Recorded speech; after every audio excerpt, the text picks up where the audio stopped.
Assalamualaikum warahmatullahi wabarakatuh. Halo semuanya. Nah, pertama-tama tahu nggak sih dengan istilah content is king? Karena pada saat ini, content marketing itu adalah sebuah kebutuhan untuk sebuah brand. Di balik setiap merek yang hebat, ada banyak banget konten yang bagus dan relevan yang sengaja dibuat perusahaan untuk menghubungkan mereka dengan para audiens. Untuk itu, pada kesempatan kali ini, kami, Craft with Pepeteri, akan membahas tentang pentingnya konten dalam menarik konsumen. Nah, pertama-tama di sini ada hal-hal yang akan kita bahas pada kesempatan kali ini. Yang pertama, di sini ada what is content, atau apa itu konten. Lalu yang kedua ada the good content, atau konten yang baik. Yang ketiga ada the effect of content, atau efek dari konten itu sendiri. Yang keempat ada content creator app, atau aplikasi untuk membuat konten. Dan yang terakhir ada how to make a good content, atau bagaimana cara membuat konten yang baik. Kita masuk ke pembahasan kita yang pertama, yaitu what is content. Menurut Pulizi tahun 2009, konten marketing adalah teknik pemasaran untuk menciptakan dan mendistribusikan konten yang relevan dan berharga untuk menarik, memperoleh, dan melibatkan target audiens yang jelas dan dipahami dengan tujuan mendorong tindakan pelanggan yang menguntungkan. Selanjutnya, dalam menjalankan bisnis, strategi itu pasti sangat dibutuhkan untuk memancing audiens supaya mereka mau membeli atau menggunakan produk yang kita tawarkan. Di sini ada 4 tahap dalam siklus pembelian. Yang pertama adalah tahap awareness. Pada tahap ini, audiens mungkin sadar akan adanya produk yang kita jual. Tapi, apakah mereka membutuhkan produk kita? Nah, di sini tugas seorang content marketer yaitu membangun kesadaran alias awareness kepada para audiens bahwa produk kita itu dibutuhkan. Tahap selanjutnya adalah riset. Nah, di tahap ini, audiens yang telah aware dengan produk kita dan tertarik untuk membelinya, mereka biasanya akan mencari tahu dan meriset terlebih dahulu. Riset yang mereka lakukan bisa dari segi keunggulan produk, keunikan, atau kebutuhan mereka sendiri. Tahap selanjutnya setelah riset adalah consideration. Tahap ini adalah di mana setelah para audiens meriset produk, mereka akan berpikir lagi sebelum memutuskan untuk membeli produknya. Biasanya mereka akan membanding-bandingkan dengan merek lain, misalnya dari segi harga, kualitas, dan lain-lain. Selain brand, mereka juga akan menimbang-nimbang mana produk yang lebih untung untuk mereka beli, apakah itu produk A atau produk B. Nah, akhirnya sampai pada tahap terakhir, yaitu tahap pembelian. Di tahap ini, audiens akhirnya memutuskan untuk membeli sebuah produk yang sesuai dengan keinginan dan kebutuhannya. Nah, dalam konten marketing, tujuan utamanya adalah menjadikan 4 siklus tadi menjadi 2 siklus saja, yaitu aware dan buy. Marketer ingin mengharapkan para audiens langsung ke tahap pembelian tanpa rasa ragu terhadap produk tersebut. Dengan kata lain, strategi marketing ini bertujuan untuk mempercepat proses audiens dalam membeli atau menggunakan sebuah produk dan menumbuhkan rasa ketergantungan pada brand tersebut. Setelah pembahasan kita tentang tahap siklus pembelian, maka sekarang kita beralih ke pembahasan kita selanjutnya. Dalam pembuatan konten yang baik, tentu saja ada kriteria-kriteria yang harus terpenuhi. Nah, selanjutnya, mari kita simak apa saja kriteria-kriteria yang harus terpenuhi dalam pembuatan konten yang baik. Yang pertama harus kita lakukan adalah menentukan tujuan marketing. Dalam menentukan tujuan marketing ini, ada 2 hal yang penting yang dapat membantu kita untuk menentukan hal-hal apa saja yang cocok untuk dimasukkan dalam strategi konten marketing nanti. Yang pertama adalah alasan memulai perencanaan konten marketing, dan yang kedua adalah faktor yang membuat kita tertarik untuk mulai membuat konten. Seperti dicontoh pada gambar, tujuan melakukan marketing yaitu untuk mengajak banyak audiens untuk melihat dan membeli produk dari suatu toko melalui salah satu e-commerce, yaitu Shopee. Lalu, Hal kedua yang harus kita lakukan adalah melakukan riset buyer persona. Riset buyer persona ini dilakukan untuk mengetahui target audience. Buyer persona yaitu representasi berdasarkan riset untuk menggambarkan seperti apa target konsumen. Riset buyer persona ini juga berfungsi sebagai guide agar kita membuat konten lebih relevan dan menarik bagi target audience. Lalu melakukan market research setiap tahun sebagai dasar dalam evaluasi strategi marketing.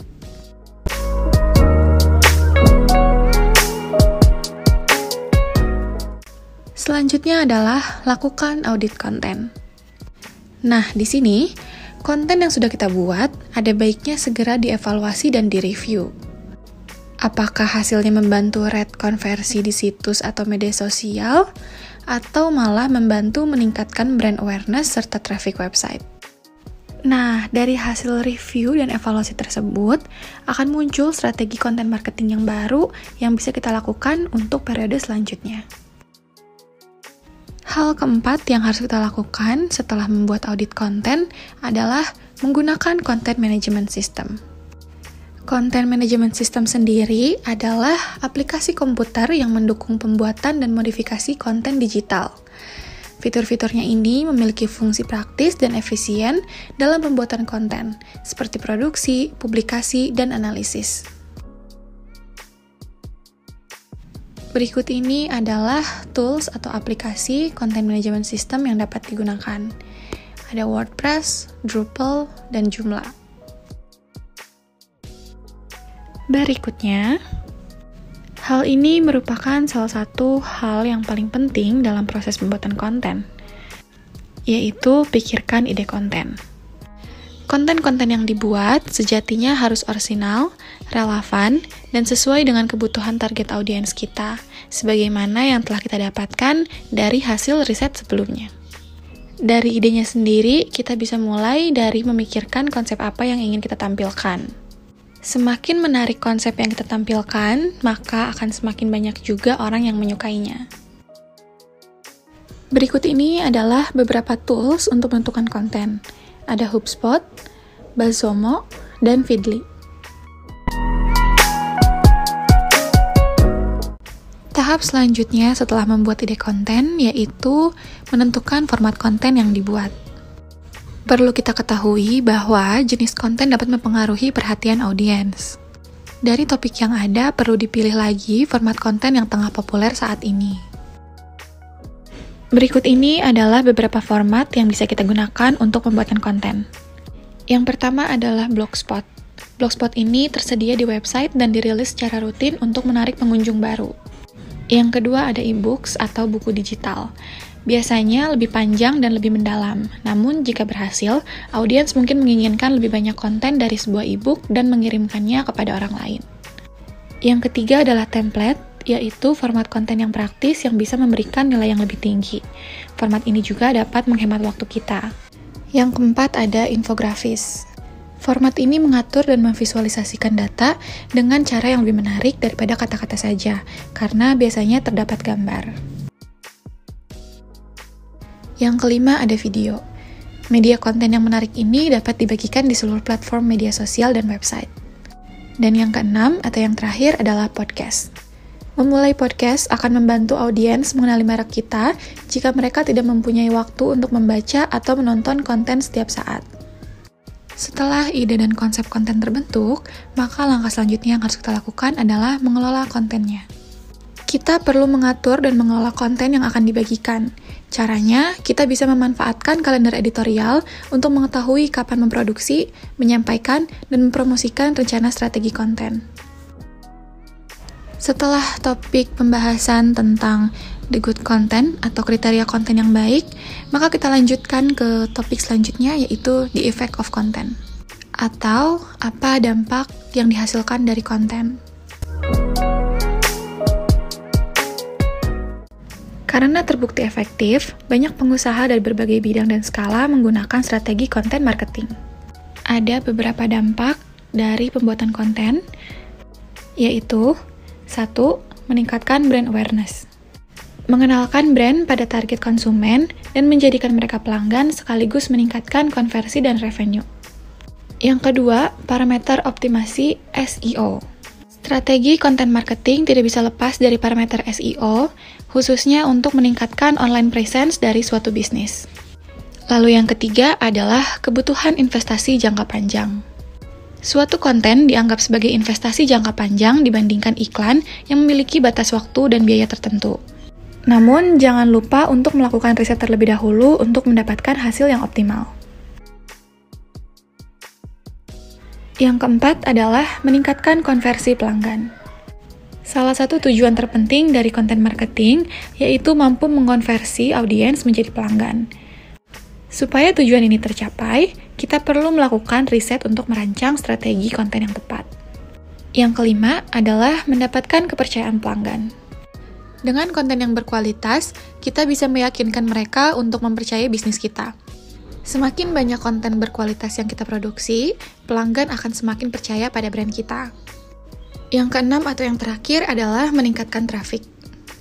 Konten marketing dapat membawa traffic berkualitas. Melalui konten berkualitas, orang-orang akan berdatangan ke website kita.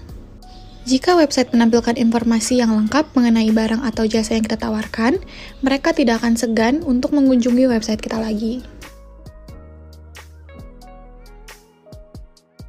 Untuk membuat konten yang baik, tentunya kita membutuhkan aplikasi-aplikasi yang mendukung dan menunjang agar mempermudah kita dalam pembuatan konten tersebut. Jadi, topik selanjutnya akan kita bahas adalah aplikasi-aplikasi untuk membuat konten. Aplikasi pertama yang bisa kita gunakan adalah Storyboard. Storyboard ini akan mengubah video menjadi foto dengan template seperti buku komik. Cara menggunakannya, muat video ke Storyboard, lalu aplikasi akan secara otomatis memilih frame video yang paling menarik. Lalu usap dari atas ke bawah untuk mendapatkan layout sesuai preferensi kalian. Menurut Google, ada sekitar 1,6 triliun kemungkinan berbeda yang bisa dirasakan oleh pengguna. Aplikasi kedua adalah Vismato. Dalam Vismato ini ada banyak pilihan efek filter video yang bisa kita gunakan. Tema video, menambah musik, teks, ataupun stiker. Kita juga bisa langsung merekam dengan Vismato untuk merekam video slow motion ataupun membuat gambar dalam format GIF seperti bumerang Instagram. Lanjut pada aplikasi yang ketiga, yaitu Unfold. Unfold ini menawarkan pilihan template, font, dan efek foto yang sangat mudah disesuaikan dengan keinginan maupun kreativitas kita. Selain foto, Unfold juga bisa digunakan untuk mengedit video yang mau diunggah ke media sosial kita. Selain Storyboard, Vismato, dan Unfold, aplikasi yang bisa kita gunakan adalah Canva. Canva ini menawarkan banyak sekali template, font, background, stiker, icon, hingga gambar yang dapat kita sesuaikan dengan masing-masing media sosial. Selain mudah digunakan, Canva ini memiliki banyak template yang bisa kita jadikan inspirasi. Selain itu, kita juga bisa mengakses Canva tidak cuma dari gadget atau handphone saja. Kita juga bisa mengakses Canva melalui PC atau komputer. Setelah mengetahui aplikasi apa saja yang bisa kita gunakan untuk membuat konten, maka topik selanjutnya yang kita bahas adalah how to make a good content, atau bagaimana cara membuat konten yang baik.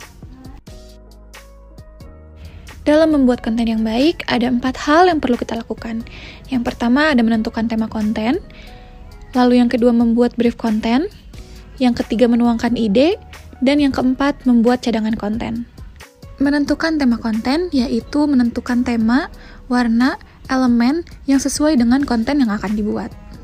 Membuat brief konten yaitu membuat uraian materi dan gambaran rencana mengenai konsep dari konten yang akan dibuat. Lalu menuangkan ide, mulai membuat template yang telah direncanakan dengan menggunakan bantuan aplikasi.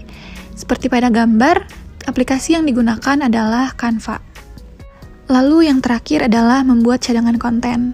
Memiliki cadangan konten yang direncanakan jika salah satu konten tidak sesuai.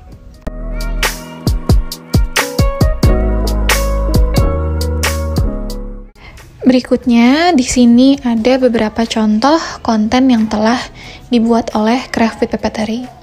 Check it out. I drive these brothers crazy. I do it on the daily. They treat me really nicely. They buy me all these ices. Baiklah, contoh konten tadi merupakan penutup pembahasan kita pada kali ini. Sebelumnya, saya ingin mengucapkan terima kasih banyak telah meluangkan waktunya untuk menonton video ini. Semoga apa yang kita bahas pada kali ini dapat berguna untuk kita di masa depan. Mohon maaf bila ada kesalahan dan kekurangan dalam penyampaian saya. Tetap jaga kesehatan dan sampai bertemu lagi. Terima kasih. Assalamualaikum warahmatullahi wabarakatuh.